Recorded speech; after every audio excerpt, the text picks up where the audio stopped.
Hello and welcome to the MHG podcast.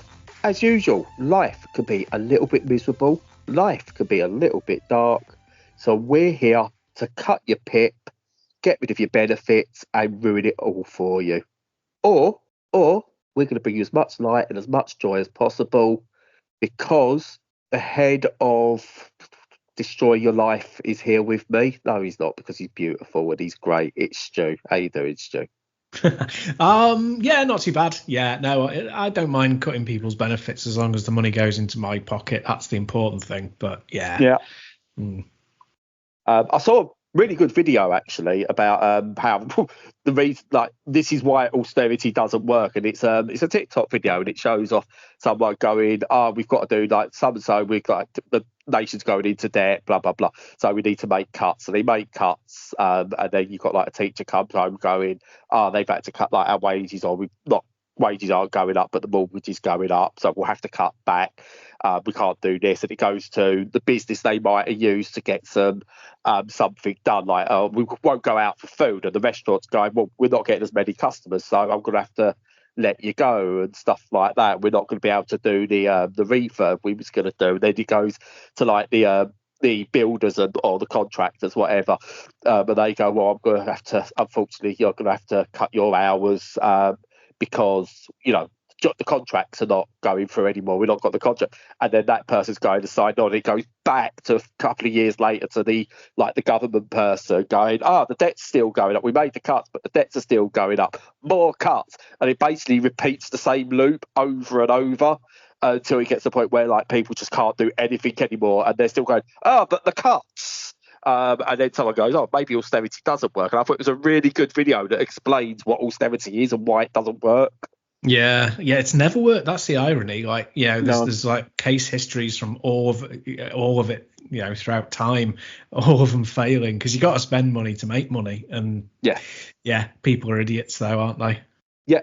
And then also when people do go out and do nice things, you know, you get the people go on their talk shows going, see, look at the poor people spending money. They shouldn't spend money and have nice things. Yeah. So I like the one who's going after disabled people for having decent cars or Motability. It's just like, I know. Yeah. Yes, as if but Motability covers a cost. If your car costs more than the Motability thing, you can still get that car and they will cover a portion of that cost. You can then pay the rest. And because PIP and the Motability thing isn't based on what you earn, if you've got the extra money, you can get that car. Yeah. And it's like, you, disabled person, get out there and start spending money and being a useful member of society. Oh, but not like that, because we're not giving you any way to do that. Go to work. Yeah, but no, I'm not going to make those improvements for you. That's woke. Yeah. And it's just, it's fun. I don't know where I stand with it. I mean, that's not actually a pun. But I don't know where I am with what's happening, because I found out my next review's like in 2034. So I've got a long way to go. But I've had to call them to update to say, obviously, I've got, it's not just the blindness, it's the no leg now as well. So I've got to make some changes that will actually make me better off for me, worse off for them, kind of thing. So like the walking bit now, which was I can walk but I do need help, is now, well, no, I can't walk without aids. It's and stuff like that. So I'm more locked in than I was before, so to speak. So I don't know how it's going to affect me, but I still worry that, one of these days they're just going to go, sod it, we're just going to get rid of all your money. I mean, they was going to do the vouchers couple of years back, weren't it? They was talking about vouchers instead of money. Yeah. And it's just like, but I say the problem is PIP's meant to help you live a decent quality of life. My PIP goes on to surviving, like making sure we can cover food costs and some of the bills and stuff like that. That's not what PIP's for, but that's what everyone on it has got to use it for, which is why so many people think it's a means-tested benefit, because the poorest people can't use it as it's intended, and the rich people, it doesn't affect them in any way, shape or form, really. So, that's not how I wanted to start the show. But it's faults with everyone who's suffering, like we've all been in the dark with this, because it's horrible. It really is horrible what's going on, and apparently you can't be disabled if you're young even now. So Yeah, I know. And they'll probably start trying to give you less money because there's less of you. So they'll be like, oh, well, you're only 80% of the person you were before, so you should only have 80% of your benefits. Don't give them ideas. I don't quite happily give our ideas out to game devs. Don't give the ideas to the government. Yeah, fair play. That's a pretty good one, isn't it? They're bound to nick that. All right, well, forget it. We'll move on then. Baloney, you're just about right. You get this much money. What, you've lost more of your leg? Oh well, that's another 100 quid off your pip. Yeah, exactly. Okay, let's get out of this then. So you've been playing more than me. What have you been playing? I have been playing a video game. That's always helpful. Bit of a theme with this week's video games. First one I've been playing is called Astronomics. It came out at the beginning of February this year, and I think it's an early access game still. Yeah, it's still an early access game. And what it is, it's one of those mining type affairs. So basically, you're on this ship. I would almost call it like this Red Dwarf-esque size ship where you then go out in a Starbug-esque sized ship to go and do some mining. It's a mining ship as well. Maybe it is a bit Red Dwarf, but yeah, that kind of setup. So the idea is you go out on the mining ship to then bring resources back to help the bigger ship and stuff. And the idea is you want to return back. It is Red Dwarf. You've just described Red Dwarf. Yeah, the character's not called Dave Lister, but I do wonder if now this should be just renamed to Red Dwarf. And then anyway, but yeah, you go out and it's procedure, randomly generated. This one, it's not a procedural generation, it's a random generation. So you're on this ship and you get randomly generated asteroids come by, and you basically go, right, there's one now that we can go and mine. So you get on your ship and you go and mine. You go to this asteroid, land on the asteroid and start mining it for resources, get the resources, go back to your ship, send bits off, upgrade other bits. You can then go to different asteroids that might offer more resources because your upgrades have allowed you to do that. And then you go off, you do that. And you start off with, you've got to do it all manually and do all the mining and everything. But then you can upgrade and get these little bot type things that you go, right, I want you guys to go and collect this sort of material. And they'll go off and do their bit while you're doing your bit. And then you bring it back, they bring it back, you take it back, you upgrade. So basically, it's rinse and repeat. Go, adventure, mine, bring back, upgrade, go, adventure, mine, bring back, upgrade. It's that constant loop, which that is pretty much the game. It's in early access and there's a few bits to do, but you've got some really cool things. Like you go and do your mining and like the bits will like pop out of where you're going. But you then get this like gravity lasso type thing, and you've got to drag back things manually to the ship, so it gets taken into the ship, and it's all like very weighty, depending on what asteroid you're on and stuff like that. And there's not enemies as such, but there's hazards on the asteroids that you've got to think about. And you've got to work out like how much time have I got to be on this asteroid before it goes out of orbit, because another thing you've got to consider is where is the asteroid in orbit to your main ship, because if it gets too far then obviously you can't get back to your main ship and stuff like that. So it's all things like that. You only get a certain time in. It's a really clever way of making sure that you're on and off of asteroids as quick as you possibly can. And then obviously the more you upgrade yourself, the more you collect, the more you can then upgrade the main ship, and the more chance you have of getting back home. And I've not got home with this yet. I'm kind of still pottering around in areas. But it's got a really satisfying loop. The way the ships drive when you're on them, they've got a nice weighty feel to them. So the inertia's done really well there. The asteroids feel good in terms of they're not completely barren like you'd expect. You're not talking sort of like Armageddon style asteroid or anything like that. So some of them have like green on them and sort of like plant life and minerals and loads of things like that are on them. So obviously there's some liberties taken with what an asteroid actually is. But it all works well, and the sense of discovery is done really well. The sense of scale is improving the more you go.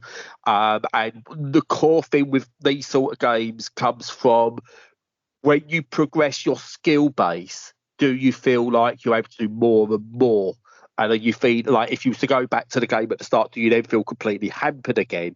And it's got that. So like I went back and started fresh on another one to see how tedious it was to do it again from scratch. And yeah, having to do everything manually is really tedious. But the first time round, because it introduces upgrades at a good tick rate for you, you don't feel it when you first play it. So it's like when you watch, I suppose, your child grow up or a pet grow and stuff like that, and you don't actually notice when they go from like a tiny little dot to sort of like a massive thing, because you're seeing it incrementally. It's exactly how this works with the upgrade systems and stuff like that. And for an early access game, it feels a bit early access in many ways, but it's really enjoyable to play even at this stage. And it's like, I'm going to put it on the back burner now, but it's one I'm definitely going back to when it gets its full release, whenever that may be. Lovely. Yeah, no, it sounds like it's got some great ideas and stuff, and it's got a fun loop going on. And it controls really well on the Steam Deck. It is what do you call it, keyboard and mouse, I think, but there was a community profile for Steam Deck that made it very playable without having to fiddle around. But it is your basic like WASD keys for movement, mouse buttons for looking around and interacting and stuff like that, and that's easily transferable to a Steam Deck these days anyway. So yeah, it's not Steam Deck compatible, so to speak, but it's not unsupported either. And I think within about 5 minutes of playing, I've settled on something that worked for me. So yeah, that side of it's really good as well. Excellent. Yeah, good stuff. What have you been mucking around with? I was going to say fannying around with, but that's very distinctly British. I was going to say, did you not feel comfortable saying that? But no, that wasn't it. No, that's absolutely fine. No, I get you.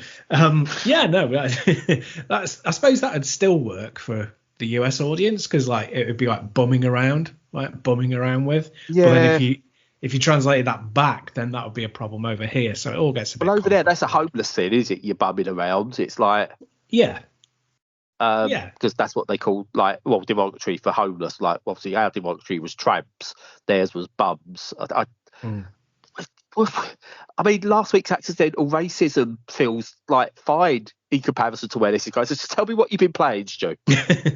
Well, I've been playing a game that actually features quite a few homeless people, because I've been round the streets of grimy old Detroit in RoboCop Rogue City this week. Yeah. I thought you were going to say you've been a dickhead on The Sims, in all fairness, but yes, okay. I could have been that as well, or I could have just been doing it in real life, but. Oh, you got your government positions, Joe. I know. It's starting to look more like a documentary every day, that film. Yeah, tell me about RoboCop, because I have played it and I love it. So let's hear your thoughts. Yeah. So, obviously it's a first-person shooter.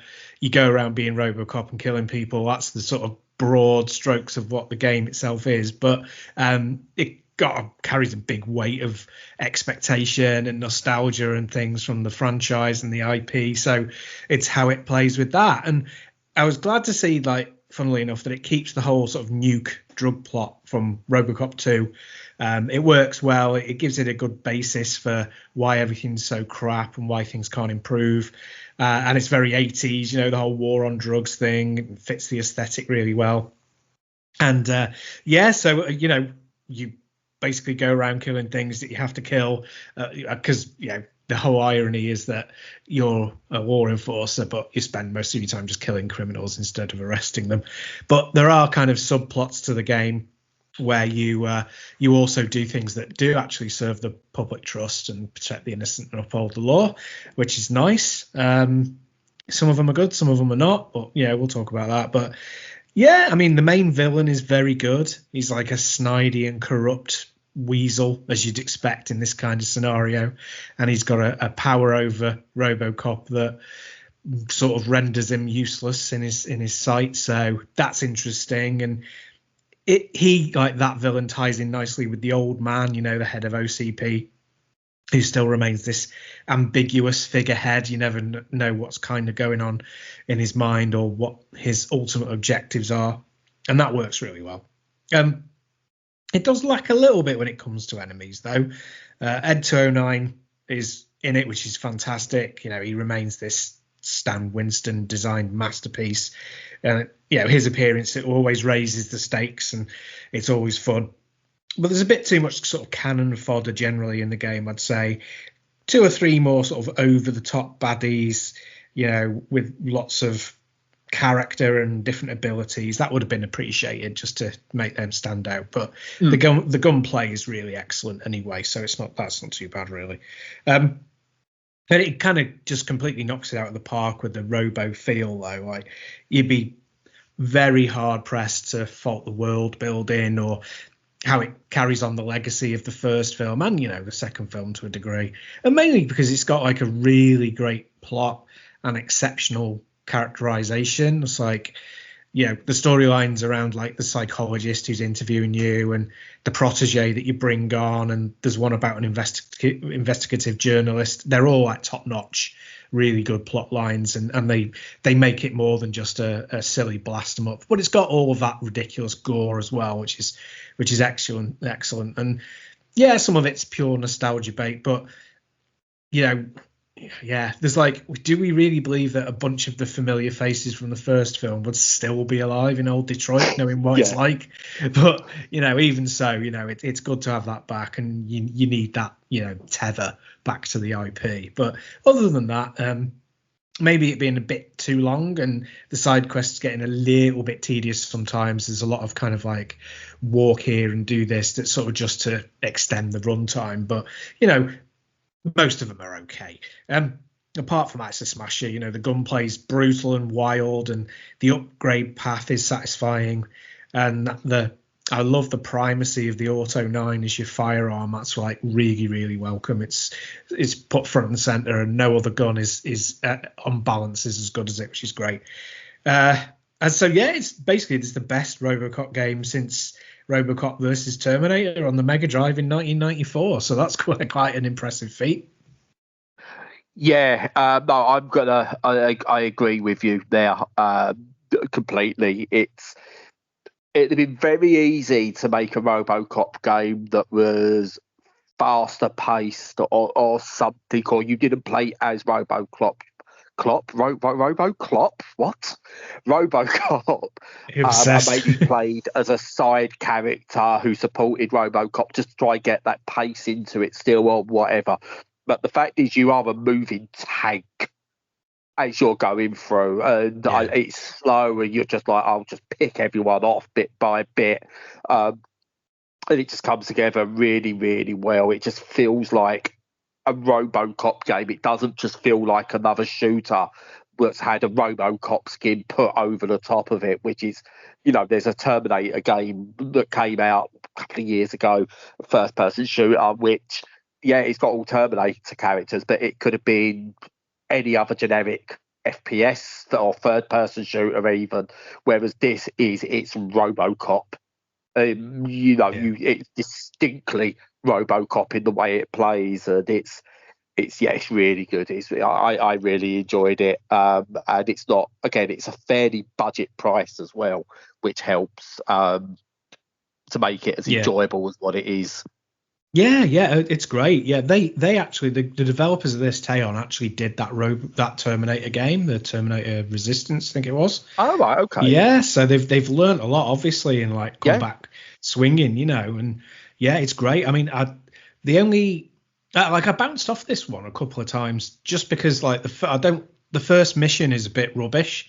Like, it's a bit generic. It's like in a generic building. And it's like, it doesn't feel very RoboCop-y, and you're not very strong. And that's because you need a couple of your upgrades under your belt and a bit of time on the range before you start really feeling like him. But like, get that first mission out of the way, and it really picks up really fast. So they're developing really well, this Teon. I think they're doing a really good job.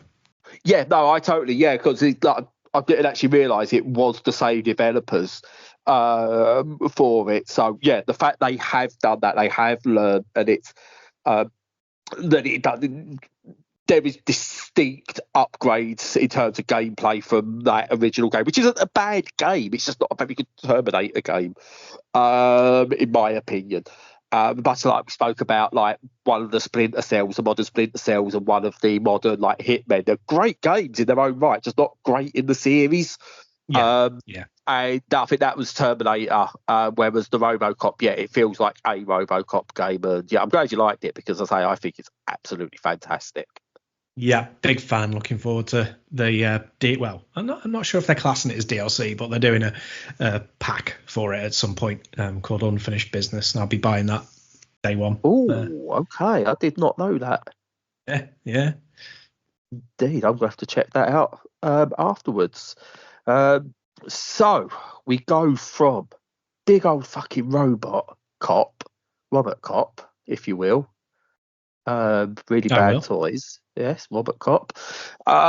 To something a bit more micro. And no, I'm not talking about Little Brad. Don't worry. For once. Little Brad's the name of my penis. Yeah, we got that. Yeah. All right, okay. I've been playing another automation game that this time isn't set on sort of like the mining ship Red Wolf or anything like that, or the fake mining ship Red Wolf. Instead, it's set, I suppose, in the undergrowth in a way, where you control not a robot cop, but a robot ant colony. So it's all linked, Stu, in many ways. I see. Yeah. He's got to have, Peter Weller has got to have himself a hobby, and he likes keeping ants. But he's a robot. He can't have human ants, not human ants. What are they called? Ants, real ants. Ants. Robot ones, human ants. I mean, that's Paul Rudd. It's all coming full circle. Anyway, basically, it's an automation game. You all right? Not having a stroke or anything? No. I mean, it's hard to tell. I don't act fast. I don't think I could. Anyway, what am I talking about? Microtopia is basically it's a colony sim stroke automation type thing based around egg colonies, and for whatever reason they're robot egg colonies. I don't know why it's a robot egg colony. It just is. It's just for reasons. Good enough. Yeah.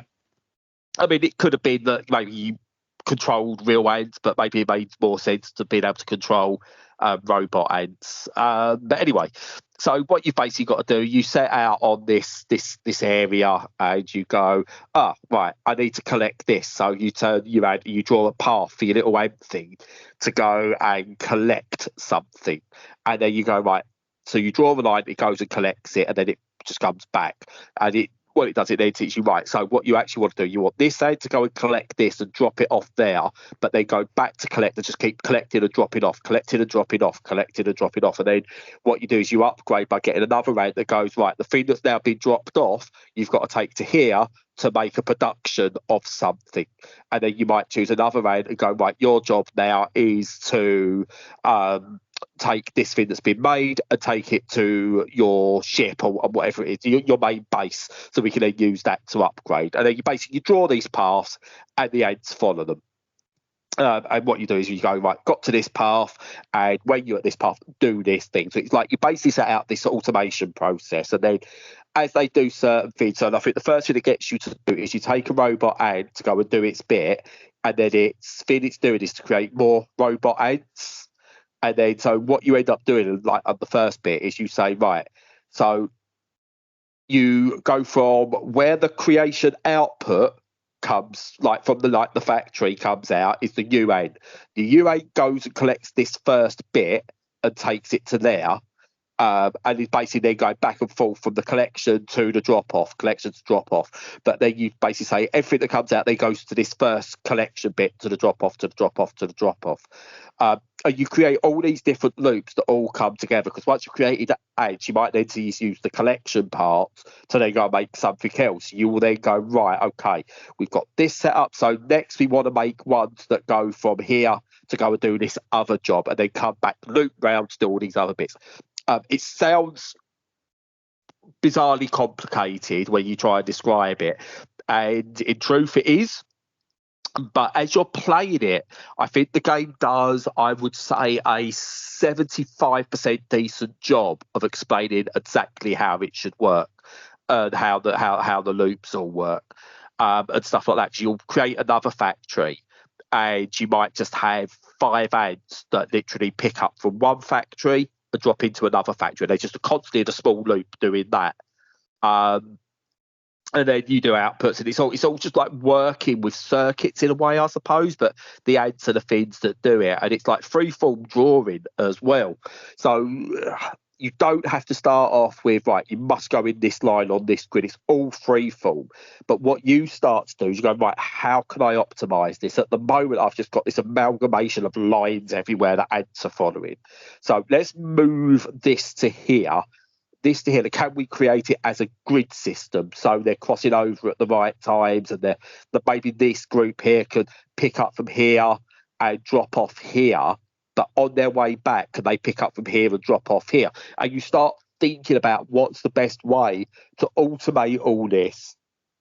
And what's that thing called where you try and optimize the routes and optimize the solutions and everything, and you eventually go from this thing that's just like this bit of spaghetti that you've thrown on the ground to this really massive complex system of like what look like sort of like roads with traffic on it from above, working as a just this one giant unit doing all their jobs in a really interesting way. So obviously we've had these automation things over the years, and they've all been really good.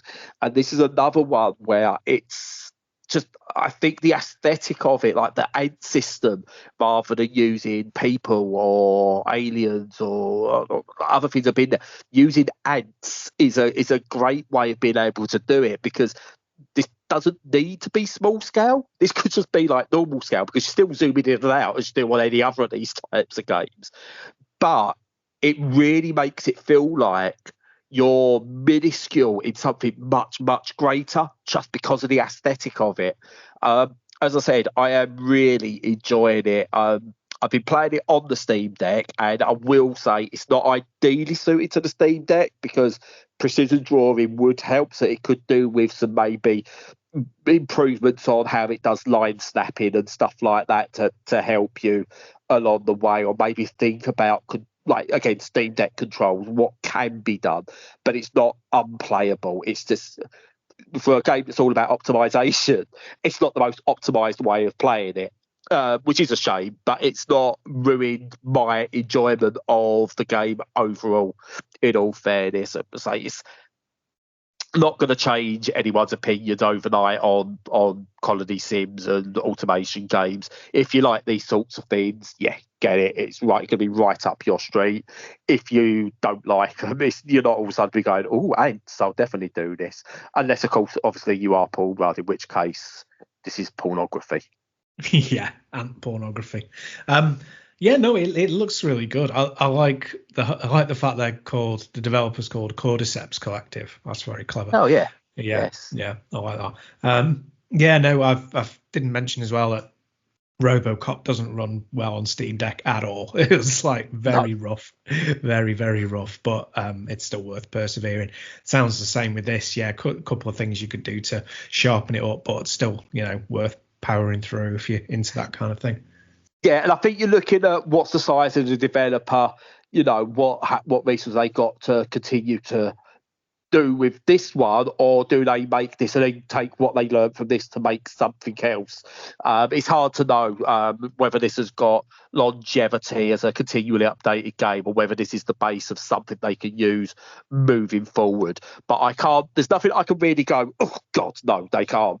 It's all stuff that's, it's not designed to play on a Steam Deck for a start. It's clearly not. So me going, it doesn't quite work well on the Steam Deck, it's not the fault of the developer. They've not made a game that's meant to be a Steam Deck game. It plays on a Steam Deck, which I think is great. It shows the power of the Steam Deck.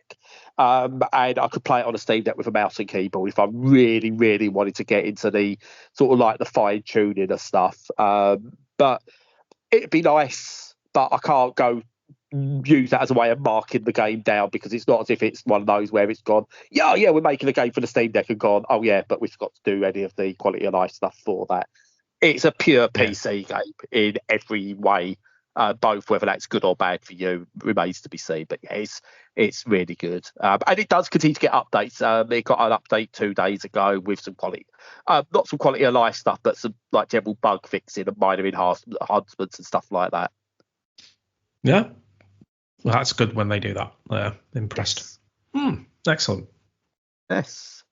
So yeah, again, we've managed to semi-theme the show without thinking about it. Yeah, we just hammer it into shape if we have to, don't we? Yes, we do that indeed. And I know we'll be moving on to doing your outro in a second, but I do just want to cover two things very quickly. One, I've started writing again, and as you're listening to this, you should have my first written piece for like nigh on 6 months, 5.5 months will be on the site. It's a quick review of Head Over Heels Deluxe, which released earlier this month on PC. I don't think it's out on anything else at the moment. It's really good. If you like the original Spectrum release of that's out and it's really good. Also, more famous people coming out admitting autism ADHD diagnoses, which is great to see. England footballer Lucy Bronze was diagnosed a couple of years ago. She's spoken about it recently, about her autism diagnosis, which again, it's great for young people to be able to look up to these people and go, it hasn't got to hold me back. Having autism doesn't ruin my life. And me and Lo were talking about it, and it still doesn't fit. It still feels modern to us, where if you saw someone with Down syndrome, they were sort of like mollycoddled, they couldn't have jobs and stuff like that. And there's like a Down syndrome lad who works, and the only reason I say that, who works in Costa, and it doesn't even go, oh, isn't that nice, the Down syndrome lad's working? It's just the lad who works in Costa. And it shows, like, for all we slag off society and like the crap from above that comes down, the general world is becoming so much more accepting of neurodiversity and disability on the whole. So as long it's not going as we would want to allow people to live their lives as they should because of rule, but I think the general acceptance of the general public now has improved so much. Still a long way to go, do not get me wrong, but you're starting to see it now that more and more people are comfortable coming out saying, look, I'm not, I hate using the word normal, but I'm not your societal normal. I am different in my head. I am different externally, but it doesn't matter. Yes, it can be difficult, but you can overcome. You know, Lucy Bronze is one of the top international women's footballers in the world. And the fact she can come out and say she's autism is amazing. Edith wants to now, we're going to see Chelsea versus Man City in the Women's Champions League next Thursday because Edith wants to show her support to Lucy Bronze and stuff like that. We're off to see like Satpur Patel, who's Man United's reserve goalie, on Sunday because, again, she's not seen her for a while and we've actually got a chance to get to a game this season. So we're going to go and see her as well because having these heroes, especially I think for young girls, is amazing. And you've got for young, like for boys as well, you've got like Will Ospreay, the wrestler, one of the top wrestler in the world.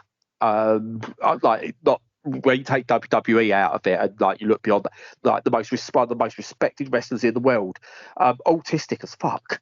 And he talks about it, but not in a I'm overcome. It's just he will mention something like, oh yeah, you know me, I'm autistic and I do this and that, and it's just a normal part of his life and everything. And it's just so good to see. Sorry, I rambled on a bit there, but yeah, more role models. Yeah, no, absolutely. No, it's good. It's good to see the positives. And you're right. People generally are much more well educated about this and much more accepting of people in society, I think. And it's this weird extinction burst going on over there with politicians who are trying to stop it. But that's because it benefits them financially. The general public, I think, are generally getting better and nicer about these things. So, yeah. There are positives, definitely. Yeah, and it is so great to see. So yeah, that's where I wanted to go with that. Really, just it's really cool. So yeah, I'm gonna take my leave now. Yeah, fair play. No, it's great that there's more updates coming on the website. That's fantastic. Always good to see content on there. So yeah, everybody check out the new content that's coming. That'll be exciting, and I certainly will be. And that's not just because I get paid, because I don't. And also, yeah, I know I'm not getting paid. Can I get disgraceful? Can I get paid? No. Oh, okay. Absolutely not. No. But if you do want to pay us, Joe, how can they pay us? They can pay us on Patreon if they want to support us. Yeah, we still have our Patreon, which you're welcome to. Or Ko-Fi, coffee, whatever it's called. Yeah. Drop us a coffee thing. Price of a game, maybe. A coffee game, £3.50 or something. Whatever you can afford. Yeah, do it. £500. Yes, please. No. That would really help my Nuke Habit that I've developed after playing RoboCop. So, yeah. £5 million. Okay. All right now. Let's get back in your box. That's quite the jump, isn't it? That's quite the jump. A little bit. But, yeah. Apart from that, hope you all have a good week. As usual, stay safe and stay sane.